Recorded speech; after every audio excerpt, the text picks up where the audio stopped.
I am Alexandra Forbes, female football captain for Ardenne High School. I'm Maynard McIntosh, ophthalmologist.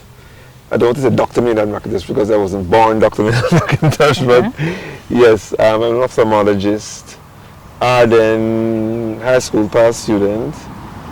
I was deputy head boy for that year, my final year in 1980. I was also Grace Scholar for that year. Grace is the first Ardenne Grace Kennedy Scholar.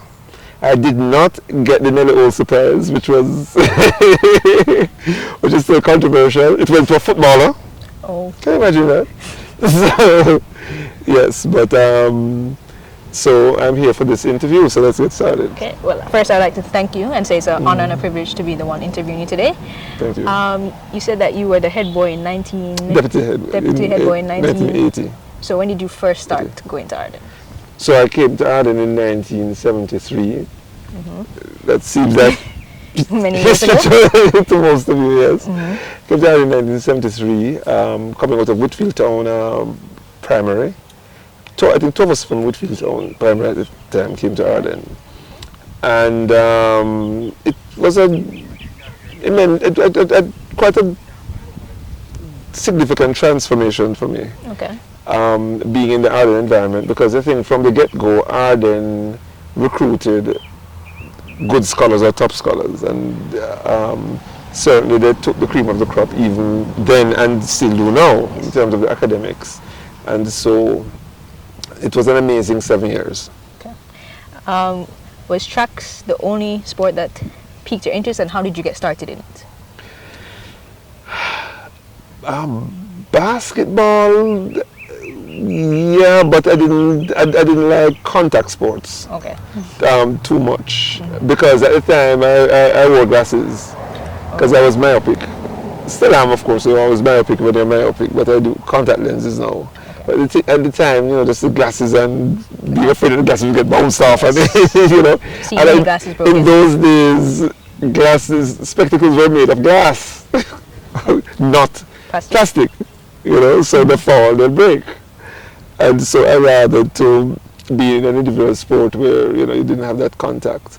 But yes, tracks immediately piqued my interest over football or even basketball and so on. And I liked the activities surrounding and leading up to sports day. Okay. You know, I was in Olsen Hall, and you know, just the preparation and the camaraderie and the fact that Olsen always win. Do they still win? No, sadly. You only had 4 houses then. Now you have how many? 8. Yeah, you only had 4 houses. Olsen, Phelps, Coulter, and Harrison. Coulter is actually the one that wins now. So, oh. Yeah.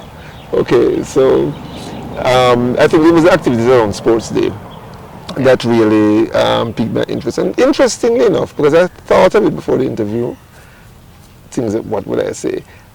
I think that very early on, even before Jamaica realized it, female athletes used to mesmerize me. There was something about them, and here at Ardenne, there were some girls at the time who, it was very interesting just watching how they progress and how they operate and so on, the discipline.